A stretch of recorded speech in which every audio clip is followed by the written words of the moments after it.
O texto de Gênesis capítulo 3, 24, ele diz: e expulsou o homem e colocou querubins.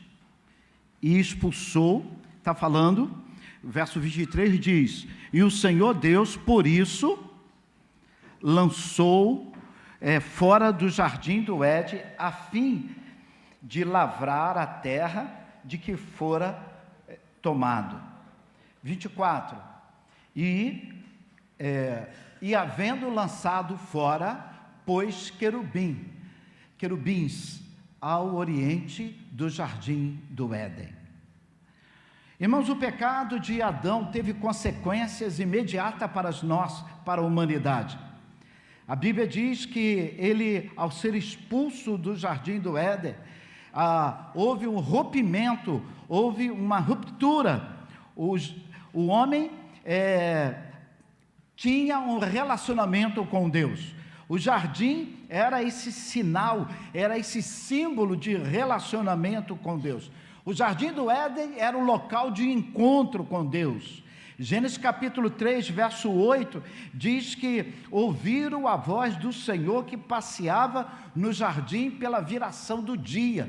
Então o Senhor passeava, o Senhor caminhava no final do dia, conversava com o Adão, conversava com Eva, perguntava como foi o dia do Adão. Na NVI esse texto diz assim: ouvindo o homem e a sua mulher os passos do Senhor. Acho muito interessante isso. Ouvindo os passos do Senhor que andava no jardim. O jardim, então, irmãos, era um local de relacionamento com Deus. Repita comigo: jardim do Éden, local de relacionamento do homem e Deus. Era esse local, era ali que o homem, que Deus o visitava, era ali que era uma extensão do céu, era um local muito importante para Deus. Deus que construiu. Sabe aquele lugar onde a primeira vez você encontrou seu namorado? Sabe aquele local onde a primeira vez o seu marido te levou? Ou o local onde aconteceram coisas boas na sua vida? Coisas importantes aconteceram que marcaram muito a sua vida. Assim era o jardim do Éden. O jardim do Éden era uma personificação da presença de Deus na vida do homem. Uma personificação de algo que iria acontecer muito tempo depois, e nós já vivemos isso. O jardim do Éden era um local especial, com árvores plantadas pelo próprio Deus.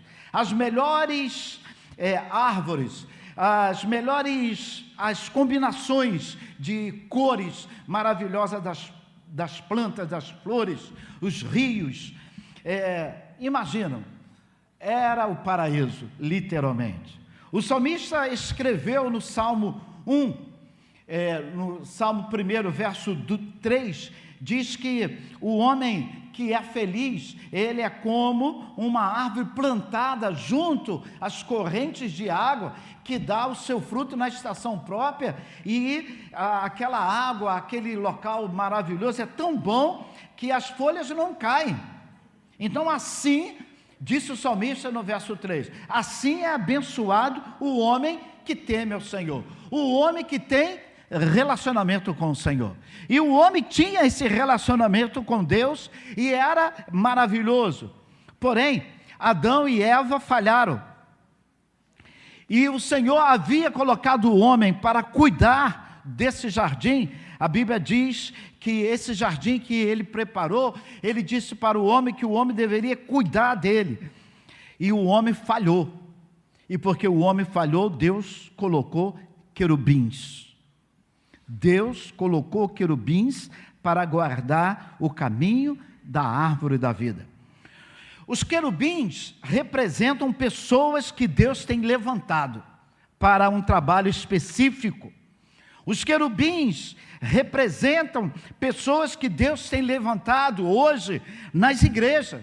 Então você, quando Deus te levanta para um trabalho específico, e Deus tem te levantado para dar aula, e Deus tem te levantado para assumir uma liderança, Deus tem te levantado para exercer um trabalho específico.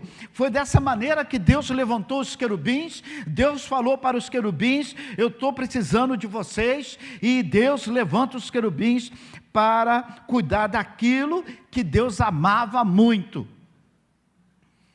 que era o jardim que ele tinha feito. E hoje, o Senhor tem levantado querubins para cuidar daquilo que ele ama muito, que o seu Filho deu a vida à igreja do Senhor. A Bíblia diz, e eu posso afirmar, que Deus achou o coração dos querubins, um coração zeloso. Ele olhou para os querubins e disse: olha, certamente eles vão dar conta desse trabalho. A Bíblia afirma que os querubins cuidavam do caminho, da entrada, do jardim, da árvore da vida. Então, eu fico pensando que já estava tipificando o caminho, a porta e a entrada. Então, Deus chama querubins e falou: eu vou dar a você uma missão, ou seja, 3 missões. Vocês vão cuidar do caminho, da porta e da árvore da vida. E os querubins são testemunho para nós que como seríamos se Deus pudesse contar conosco. Deus nos levantaria e falaria assim: eu quero você nessa igreja, eu quero você nesse ministério. Está havendo algo que não está muito bom, e Deus tem levantado obreiros, Deus tem levantado líderes, e Deus tem nos falado, mas nós estamos talvez muito preocupados com esse mundo, não conseguimos ouvir a voz do Senhor, e não temos cuidado daquilo que Deus mais ama, que é a sua igreja. Que tipo de coração o Senhor está buscando para cuidar daquilo que é precioso para Ele? Os querubins são anjos especiais que agem e fazem exatamente o que Deus ordena. Na hierarquia, eles têm talvez aí um posto maior do que os anjos. E o texto bíblico afirma que havia esses querubins, porém fala também que anteriormente havia acontecido uma rebelião nos céus, quando 1/3 dos anjos se rebelaram contra Deus.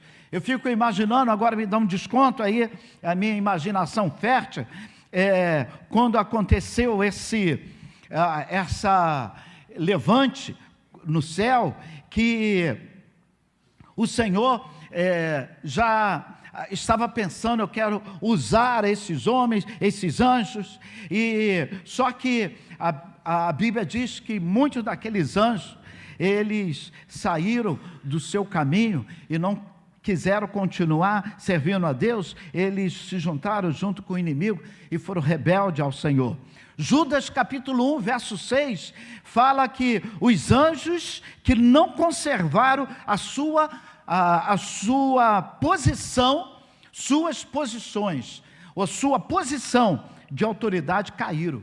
Anjos que não conservaram a sua posição de autoridade caíram. Em outras palavras, foi como Satanás sussurrasse nos ouvidos dele: olha, Deus está planejando fazer uma espécie especial, e essa espécie especial, eles terão vontade, eles vão tomar decisões, eles serão talvez maiores do que vocês.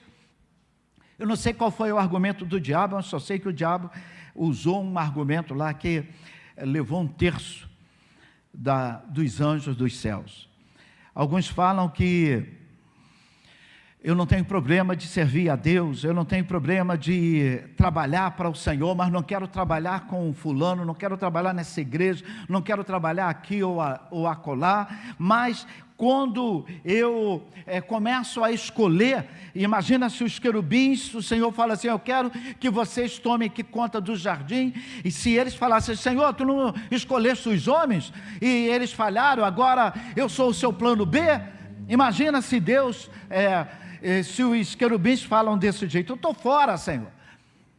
Mas eles, humildemente, talvez bateram continência e disseram: eis-me aqui, Senhor.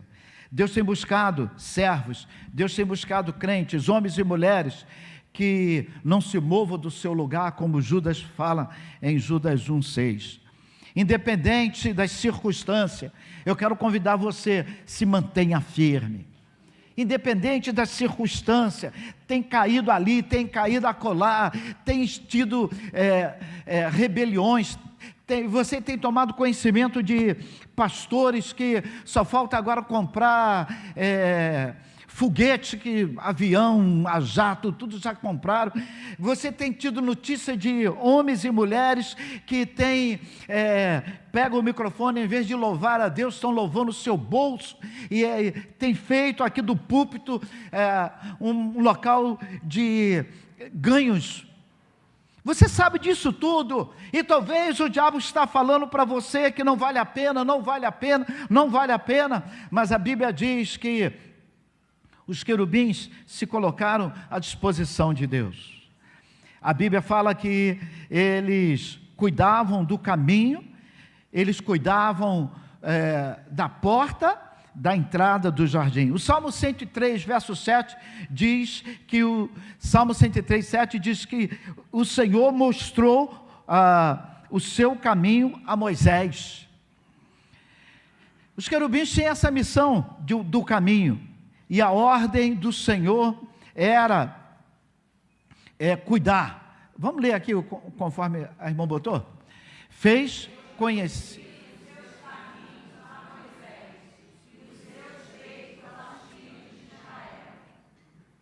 Então, observe que o Senhor tem nos mostrado aquilo que Ele quer para as nossas vidas.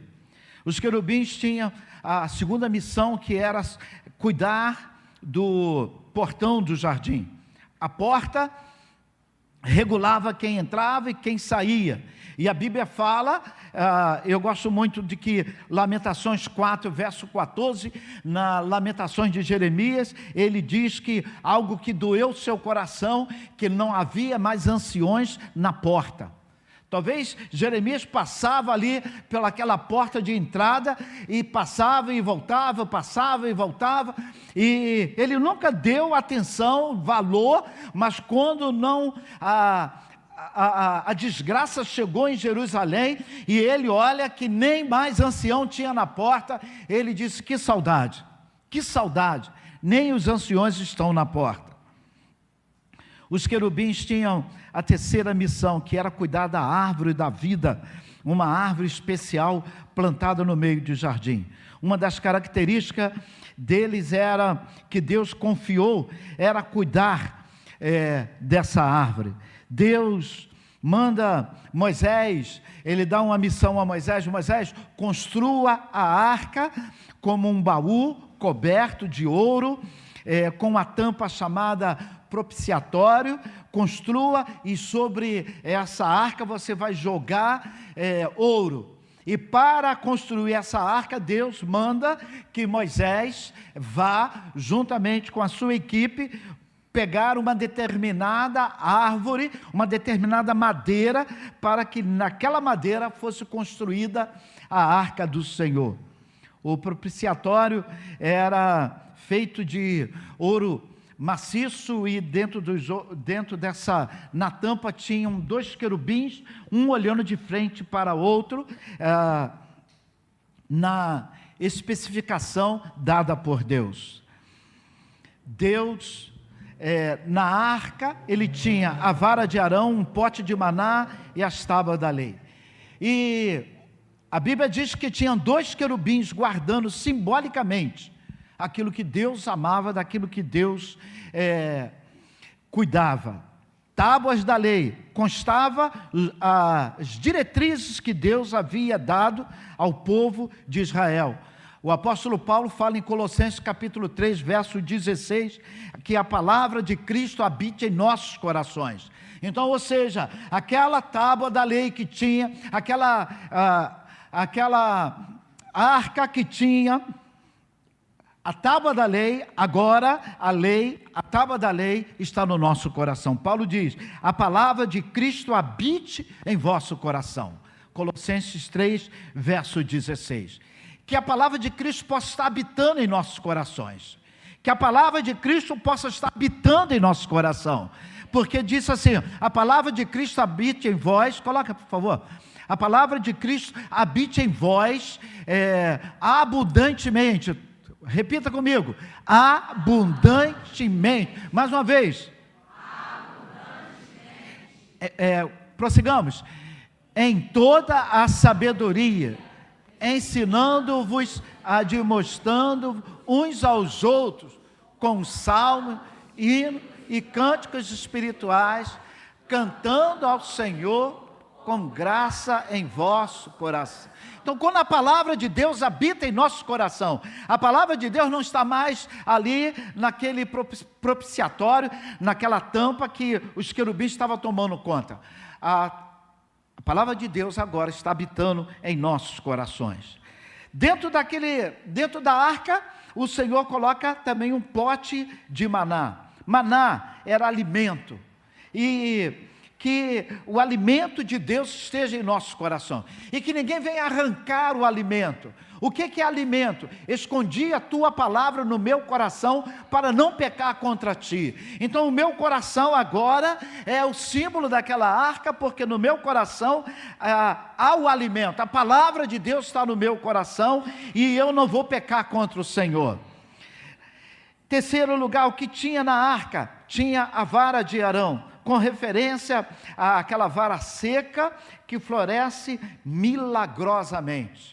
Eu quero dizer para você, os milagres do Senhor ainda existem. Existe milagre.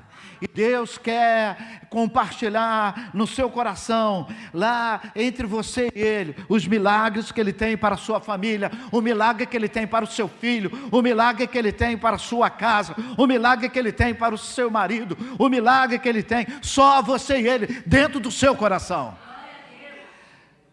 A Bíblia diz, Êxodo 25, 19, farás querubins de uma peça só. Êxodo 25, 19. Aqueles que teriam, os querubins que guardavam aquela tampa, a arca. Êxodo 25, 19 diz assim: farás com o ouro, mas uma peça só. Farás uma peça só. Vamos lá? Farás.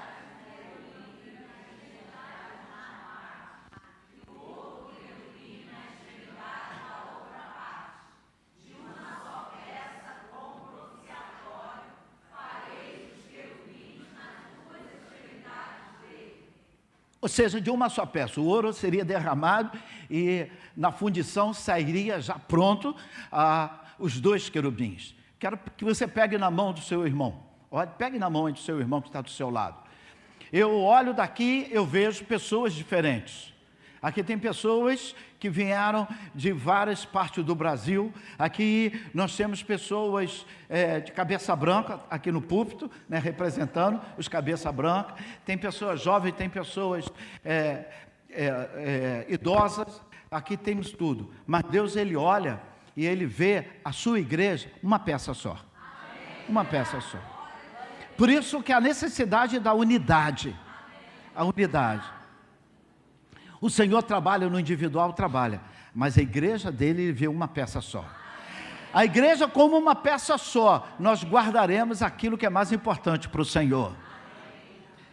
É como se nós pudéssemos voltar lá no passado e estivéssemos olhando para o centro da arca, uma peça só, um olhando para o outro, significa adoração. Deus tem nos dado, irmãos, uma missão de cuidar daquilo que Ele ama. Como igreja, nós temos uma missão de cuidarmos daquilo que Ele ama.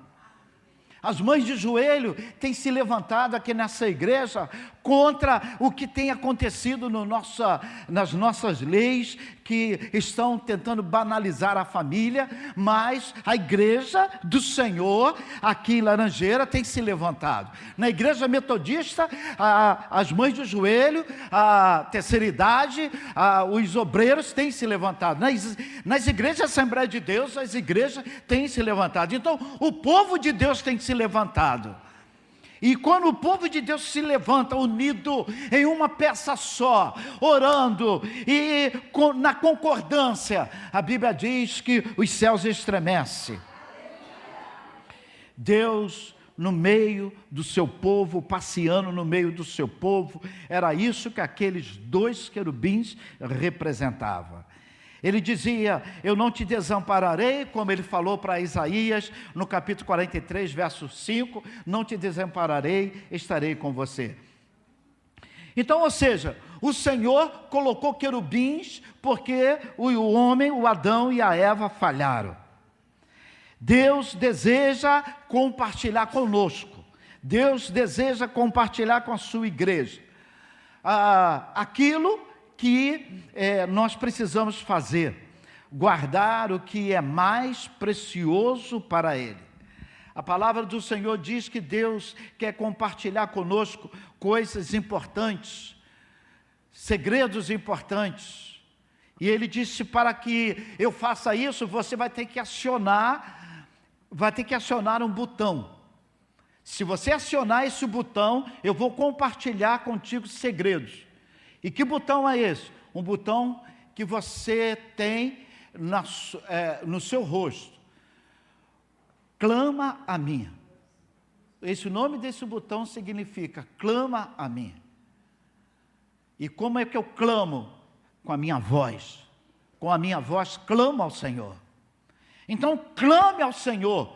Clama a mim e responder-te-eis e anunciar-te-eis o quê? Grandes.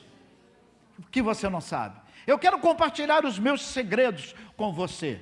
Eu quero que você saiba os meus segredos. Eu não quero fazer nada escondido de você.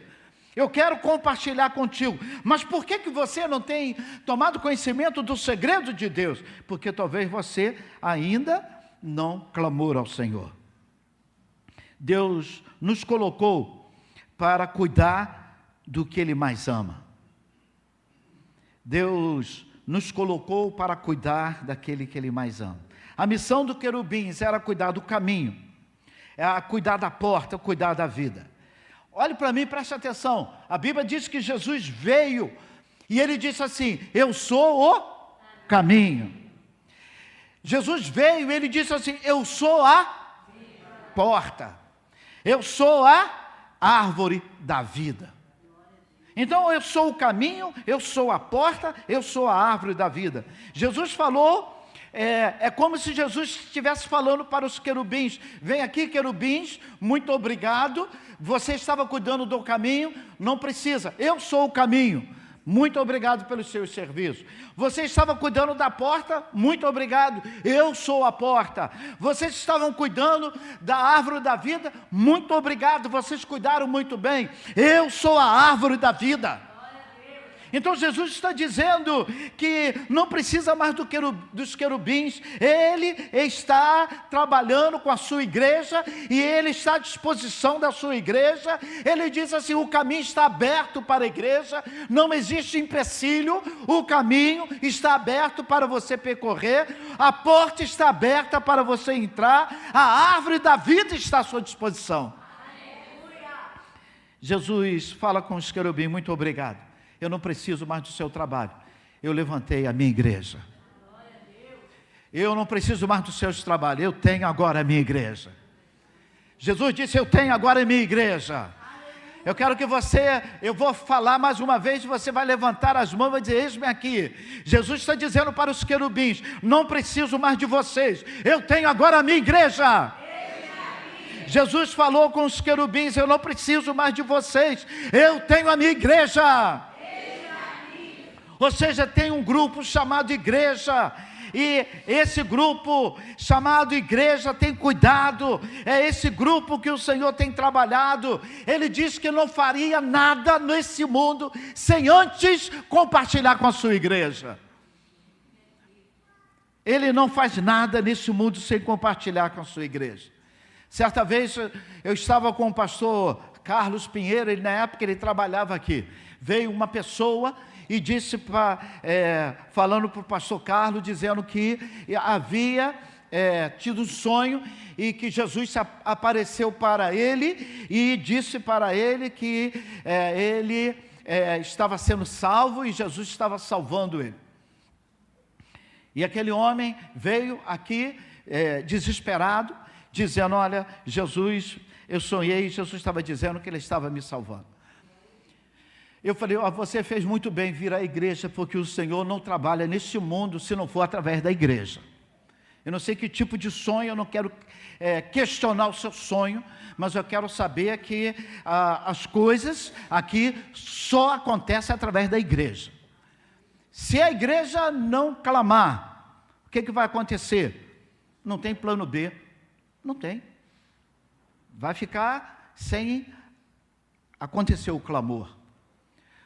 Eu sempre deixo claro que Jesus disse, quando ele entrava em Jerusalém, que as pessoas estavam clamando, e ele disse, olha, se eles não clamarem, as pedras clamarão. Amém? Isso. Mas Jesus estava se deixando claro que não era para pregar o evangelho, era adoração. Se você não adorar, se o Jonatas fizer greve aqui com o coral, e o único maestro do mundo não quer mais cantar, não tem mais louvor, a igreja emudeceu, não vai haver mais louvor, a Bíblia diz que as pedras vão louvar. Mas se a igreja não pregar o evangelho, o que vai acontecer? A pedra não vai pregar o evangelho. A Bíblia diz que é só no quesito louvor. Se a igreja não clamar, se a igreja não pregar, não haverá mensagem. Então eu tenho a responsabilidade. O Senhor usou os querubins e eles cumpriram bem o seu papel. E agora o Senhor está nos dando a oportunidade. Mateus capítulo 28, capítulo 19, verso 28, ele diz que ele dá autoridade à igreja.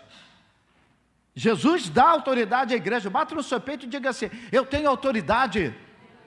Quem te deu autoridade foi o próprio Jesus. Ele disse que ele tem autoridade. Deus, ele levantou a sua igreja com autoridade.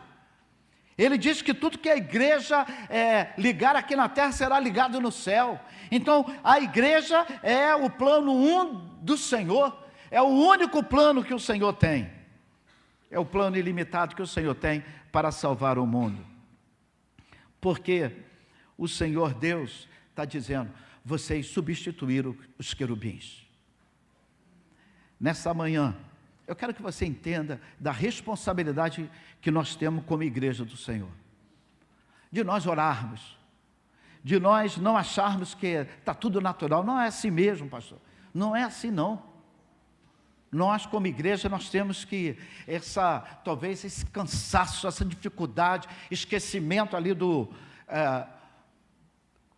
armazém da fé, não é natural. Não é natural. Não é natural, você consegue ficar 3 horas assistindo um filme, você não consegue ficar 1 hora e meia louvando a Deus. Não é natural. E como igreja, nós fomos levantados para isso.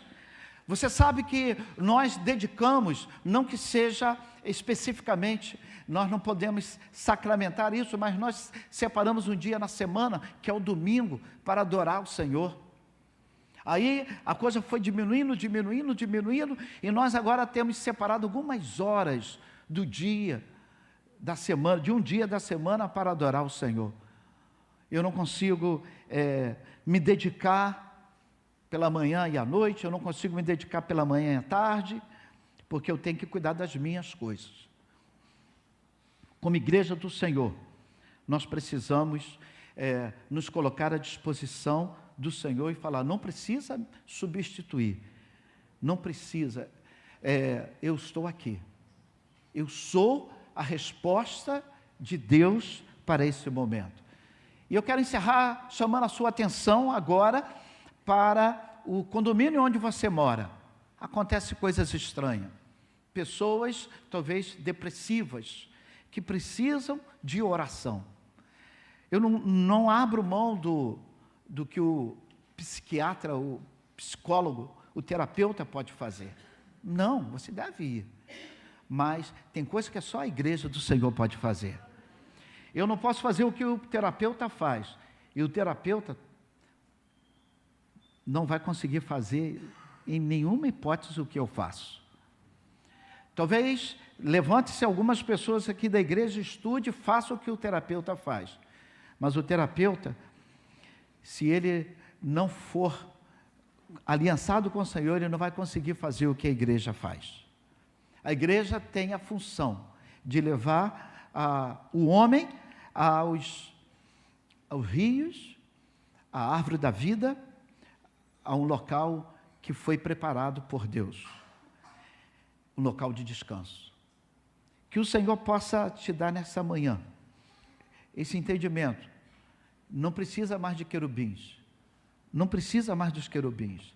Eu sou a resposta de Deus para esse mundo, amém?